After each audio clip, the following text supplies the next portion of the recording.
મળેલી એનડીએની સ્પષ્ટ બહુમતી મળતા મોરબીમાં જીતનો જશ્ન।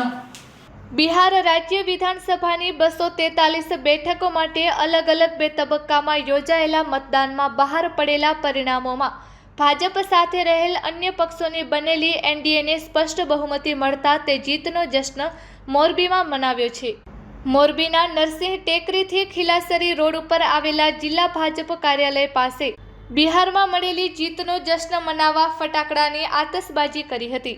અને દરેક આગેવાનોએ એકબીજાને પેડા ખવડાવીને મોઢા મીઠા કર્યા હતા તેમજ પત્રકારોને દરેક કાર્યકરોએ મીઠા મોઢા કરાવ્યા હતા। આ રીતે બિહારમાં ભાજપની જીત મળી છે તેની ખુશાલી વ્યક્ત કરવામાં આવી હતી। આ જશ્ન મનાવવામાં મોરબી જિલ્લા ભાજપ પ્રમુખ જયંતિભાઈ રાજકોટિયા તેમજ ધારાસભ્ય દુર્લભજીભાઈ દેથરિયા, જિલ્લા ભાજપ મહામંત્રી નિર્મલભાઈ જારિયા, તાલુકા અગ્રણી અરવિંદભાઈ વાસદડિયા, જીતુભાઈ વકીલ, અશોક વરાણિયા, પૂર્વ સરપંચ ત્રાજપર તેમજ ધર્મેન્દ્રભાઈ કળજારિયા, કે પરમાર, બળવંત સનારિયા તેમજ સુરેશ સિરોહિયા મહિલા પાંખના અગ્રણીઓ સહિત મોટી સંખ્યામાં આગેવાનોને કાર્યકરો હાજર રહ્યા હતા અને ફટાકડા ફોડીને મીઠા મોઢા કરીને ખુશાલી વ્યક્ત કરી હતી। Report by Shrikant Patel, Morbi. આજે બિહારની અંદર 243 સીટ ઉપર જે ચૂંટણી હતી અને એનડીએની જે સીટો હતી આજે 208 અત્યાર સુધીમાં વિજેતા થઈ છે અને જે નરેન્દ્રભાઈ ઉપર અને ભારતીય જનતા પાર્ટી ઉપર જે બિહારની પ્રજાએ વિશ્વાસ મૂક્યો છે અને જે ખોબલે મત આપ્યા છે એનો આજે કાર્યકર્તાઓમાં ખૂબ આનંદ અને ઉત્સાહનું વાતાવરણ છે અને એના નિમિત્તે આજે મીઠાઈ વેચી બધા એકબીજા ખવડાવી અને ફટાકડા ફોડીને આખા દેશનો વિજય છે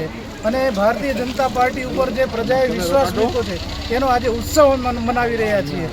અસરકારક એટલે આમ તો જોઈએ તો લોકોના મનની અંદર ભલે બાકીની ચર્ચા થતી હોય પણ લોકોના મનની અંદર ક્યાંક ને ક્યાંક ભારતીય જનતા પાર્ટીનો વિચાર પ્રસ્થાપિત થઈ ગયો છે। આજે એક વિશ્વાસ છે કે ભારતને જો વિશ્વગુરુ બનાવવો હશે, ભારતમાં જો વિકાસ કરવો હશે તો ભારતીય જનતા પાર્ટીના કાર્યકર્તા વગર કોઈ અશક્ય બાબત છે। કારણ કે એક કાર્યકર્તા, એક અદનો કાર્યકર્તા છે, એક સામાન્ય કામથી લઈને સત્તા ઉપર બેઠેલા વડાપ્રધાન હોય કે મુખ્યમંત્રી હોય કે ગૃહપ્રધાન હોય કે એક ધારાસભ્ય હોય પણ એક કાર્યકર્તાના ભાવથી જે કામ કરે છે, માત્ર મારું રાષ્ટ્ર અને એના માટે જે સમર્પિત થઈને કામ કરી રહ્યા છે આજે અને એકજૂટ થઈને, ત્યારે ખરેખર એમ લાગે છે કે આ જે દેશનો વિચાર છે, રાષ્ટ્રનો વિચાર છે અને લોકો એના ઉપર ખૂબ વિશ્વાસ મૂકે છે। એ રીતે દરેક રાજ્યની અંદર આજે જેમ વધતું જાય છે વિચાર, એવી રીતે દરેક જગ્યાએ આ સરકાર પ્રસ્થાપિત થશે અને આ દેશને ચોક્કસ રીતે વિશ્વગુરુ તરફ પ્રસ્થાપિત થશે।